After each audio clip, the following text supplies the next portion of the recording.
Welcome to Talking Point from the Church's Fellowship for Psychical and Spiritual Studies.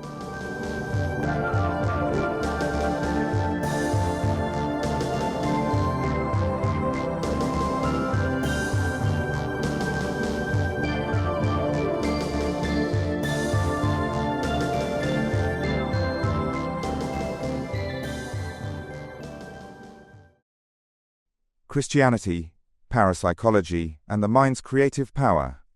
Nicholas Clark Lowes. Mr. Clark Lowes was a schoolmaster who read chemistry and theology at Oxford. This article is a revised version of a paper presented to the International Conference on Christian Parapsychology in August 1978, and may reflect the language and attitudes of the time in which it was written. Responsibility for opinions expressed herein rests solely with the author, and such opinions must not be taken to represent those of the CFPSS.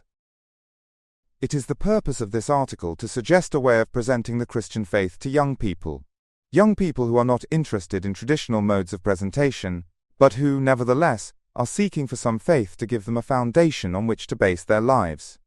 What is needed is a statement about the universe and about God, which makes sense in the light of all the other information contributed by science. To do this, it will be necessary to make suggestions not only about God, but also about man, for it is the fundamental postulate of this presentation that the mind of man not only shares in the creative activity of the mind of God, but is actually a part of it. Parapsychology plays a crucial role in demonstrating this creativity of the human mind, and the evidence will be summarized in the main part of the article. But before doing this, it is important to appreciate the part it plays in ordinary experience. Science tells us that all the apparently solid objects we see about us are almost entirely empty space. Light, however, bounces off this tiny amount of matter, and, entering the eye, causes minute electrical and chemical changes which are transferred to the brain. What the brain experiences is these tiny changes, but what is seen is the solid object. Its image in the mind has been created entirely by the mind in response to these changes. In dreams, however, no outside sensory data are supplied. Yet the imagery is as full and real to the dreamer as that of a daytime experience, and not only images are created but purposeful dramas as well. Psychology has various suggestions about the causes of dreams, but whatever these may be, it is clear that the imagery and drama are creations of the mind. The fact that in most apparitions the mind is doing the same thing is not so generally realized.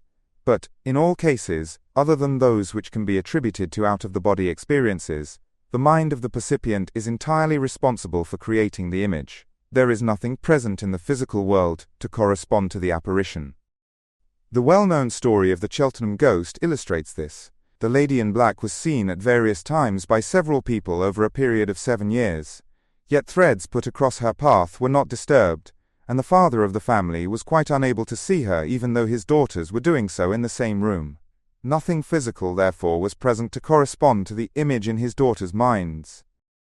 Apparitions, normal perception and dreams are, therefore, all processes of the same kind, the only difference being the source of the stimuli reaching the brain.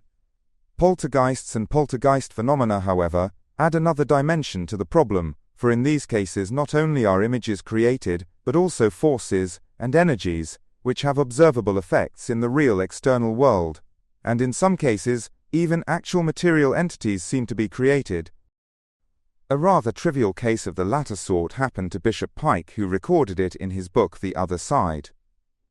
A lock of hair which he had just cut off in the washroom appeared moments later inside a book in the room in which a conference he was attending was taking place.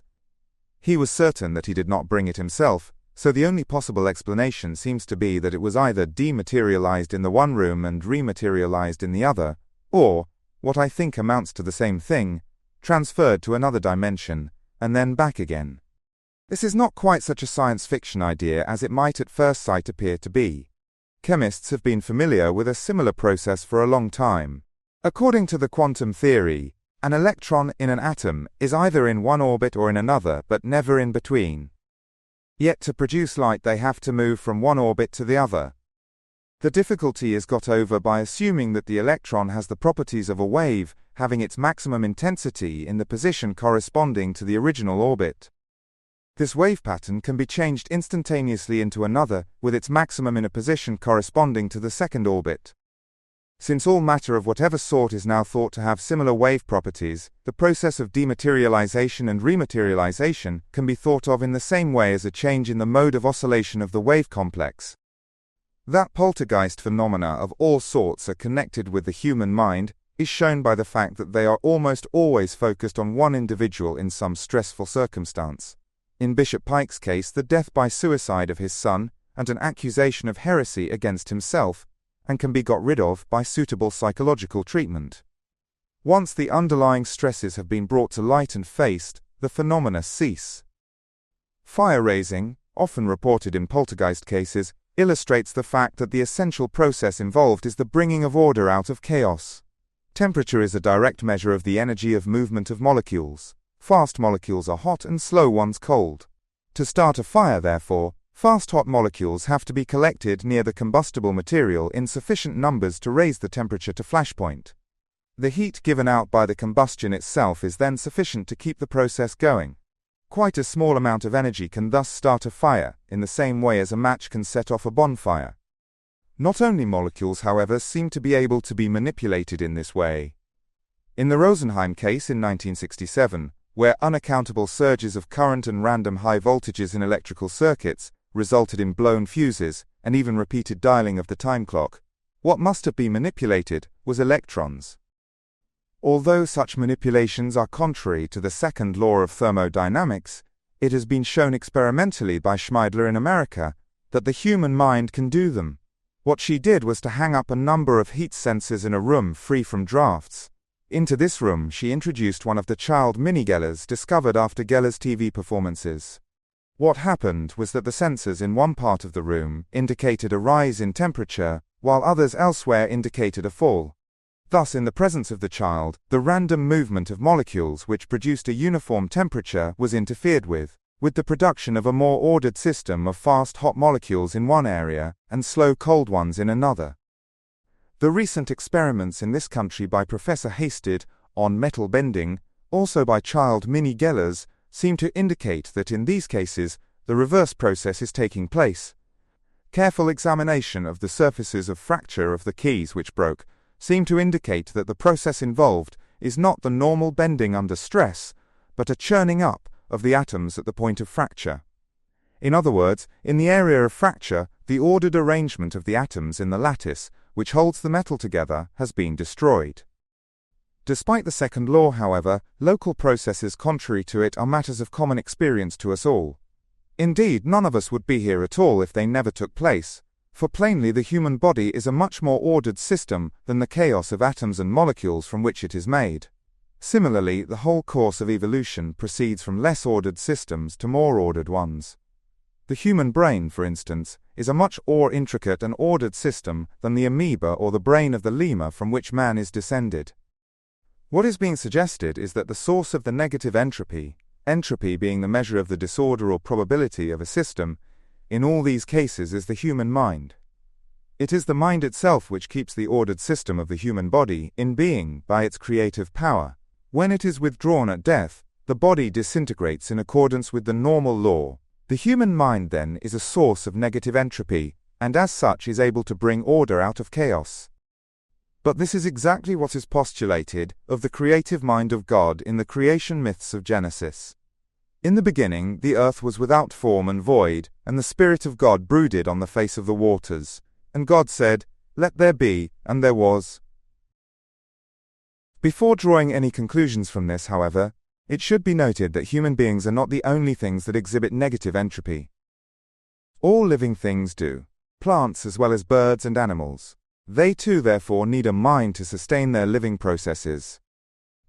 What is suggested, therefore, is that the creative mind of God is present in all living things, and that our human minds are parts of this divine mind. Separate and individual, and capable of independent action, but nevertheless parts of the divine mind. Perhaps a biological analogy will help to illustrate this idea. The abelia is a small aquatic animal, which on occasion buds, producing separate individuals identical with the parent, but continuing to be attached to it. Thus a situation arises in which we have the original individual diversified into a colony of several, and yet remaining a single individual. In the same way, it is suggested that the divine mind diversifies into a colony of individual minds, yet remaining one mind. A slightly revised creation myth would therefore run as follows. In the beginning, God created matter. In cosmological terms, this would correspond to the Big Bang, which is now the accepted theory for the origin of the universe. He then became immanent in it, and, working on the primordial chaos gradually through the eons, produced order out of chaos. As time went by, the first ancestors of the human race arose, and God being immanent in them too, the process we call the incarnation began. This process, I believe, was in human terms triumphantly concluded in Jesus. If a human analogy is wanted for this process, we have it in dreams, for in our dreams we too create our environment, and yet also take part in the drama. The analogy cannot be taken too far though, since in God's dream, the purpose of the drama is, we assume, determined by Him, whereas in our dreams we do not do so. In Jesus then can be seen the creative mind of God fully and completely at work in a human being. If therefore what has been said is true, clearly He was capable of working the sort of miracles recorded in the Gospels, which is not the same thing as saying that He did actually do them. To decide that is still the job of historical criticism. In the Epistle to the Romans, St. Paul comes very near to this same idea when he writes of the earnest expectation of the creation, waiting for the manifestation of the sons of God, and of the whole creation groaning and travailing in pain until now. So let us see what the implications of it are. Firstly, the continued existence of the human mind after death is an obvious consequence, and from what has been said it would seem to be quite possible that the immediate post-mortem body as well as the environment are products of its own creativity. Perhaps this is why so many ostensible accounts of post-mortem life seem to suggest that one lives in the land of heart's desire, at the height of one's powers in youth. Lest this should seem too wildly optimistic, it should be borne in mind that it is the real land of one's heart's desire which we will create. If one's mind is set on earthly things, then the environment one creates will be earthly.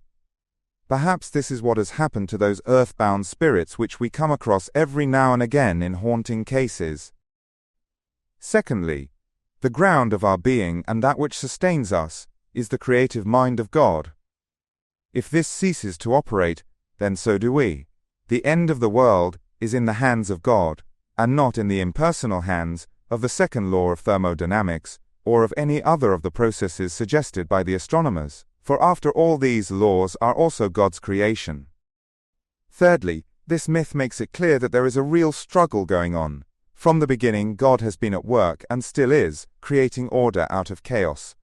It may be that the final outcome exists only in the imagination of God, and that He still has to work to bring it to actuality, just as an artist has to work to produce the picture he has in his imagination. Both the evolutionary process and history therefore have meaning. They are real struggles towards a goal, even though that goal may not be clear to us. Despite this, however, if our minds are part of the creative mind of God, then they must also be, in some part, aware of these purposes of God. In other words, we can and do receive guidance which at some critical points of history may be dramatic. Several cases of this type seem to occur in the New Testament narratives. Jesus was confirmed in his growing awareness of his messiahship by the descent of the Holy Spirit as a dove at his baptism. The disciples Peter, James, and John were confirmed in their belief by the vision of the Transfiguration. The bias given to the universe by the fact that God is working in it towards a definite goal gives also a basis for a genuine differentiation between right and wrong. Those actions are right which assist in God's purpose, and those which do not are wrong. This is true even though we may not be able to know for certain which course of action does so assist His purpose. It is important also to note that this definition is firmly anchored in the present. Each and every action is right or wrong in the present, in accordance with this principle, and in the light of the present circumstances, and not in accordance with any code of jaws, or rules of conduct, laid down in the past, however good or holy their author.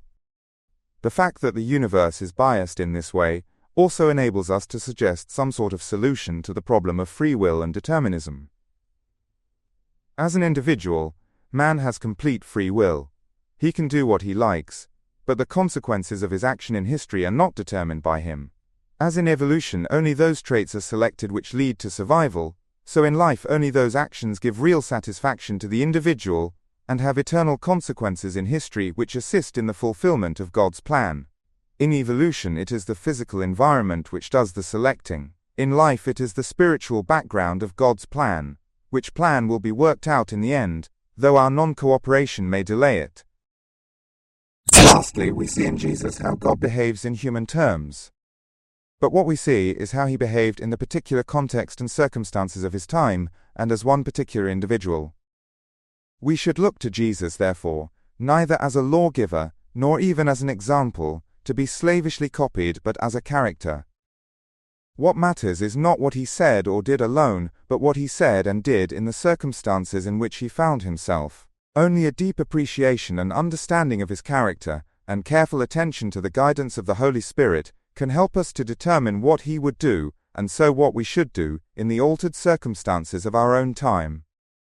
This summary would be even more incomplete than it already is, if mention was not made of three doctrines, which are not necessary consequences of the theory, but are essential elements in the Christian faith. The problem of evil is, of course, always with us, and it is doubtful if it will ever be solved. The existence of evil, however, can be fitted into the theory by assuming that somewhere along the line, something went wrong. Some parts of the creative mind became detached, just as in the obelia this sometimes happens. When it does, though, a new colony is formed with its own life.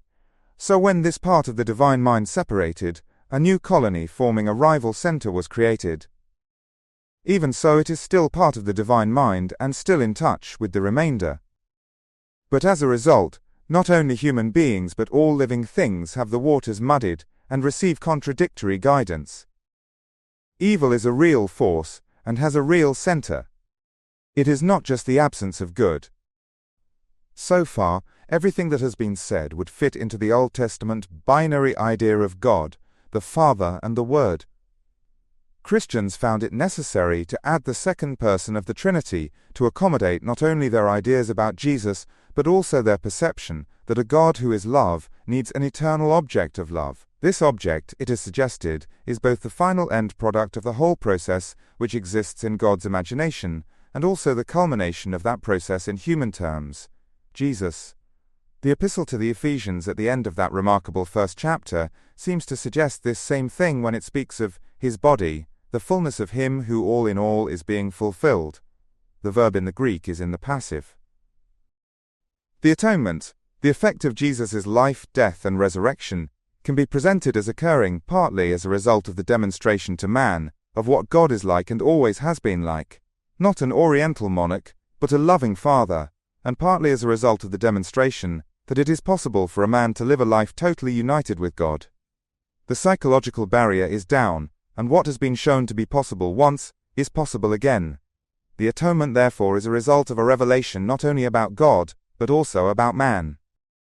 It was said at the beginning of this article that its purpose was to suggest a new way of presenting the Christian faith to young people in the modern world, and this has now been attempted by basing the presentation on observed and observable facts, and on analogies with processes well known to science. As it has been concerned almost entirely with God as creator, and hardly at all with his nature as revealed in Jesus, it has been a presentation not so much of the gospel but of the faith or philosophy that lies behind it.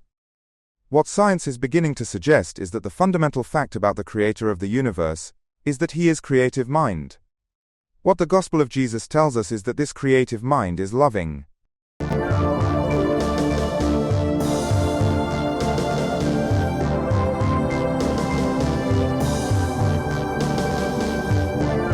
You have been listening to Talking Point from the Church's Fellowship for Psychical and Spiritual Studies. To find out more, please visit www.churchesfellowship.co.uk.